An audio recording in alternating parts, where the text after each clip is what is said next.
সন্ধেবেলা স্ন্যাক্স হিসেবে বানিয়ে নাও পেরি পেরি চিকেন। প্রথমেই পেরি পেরি সস বানিয়ে নেব। দিয়ে দেবো 2 চামচ পেরি পেরি মশলা, 1 চামচ চিনি, 1 চামচ নুন, 2 চামচ সয়া সস, 2 চামচ টমেটো সস, 1.5 চামচ চিলি ফ্লেক্স দিয়ে দেবো। দেন ভালো করে মিক্স করে একটা সস বানিয়ে নেব।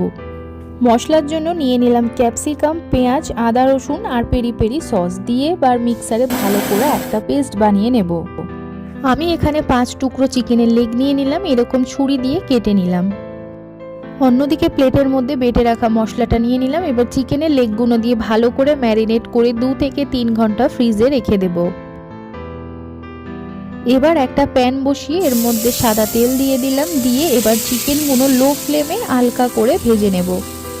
এইভাবে উল্টে পাল্টে ভেজে নিলেই কিন্তু তৈরি হয়ে যাবে পেরি পেরি চিকেন।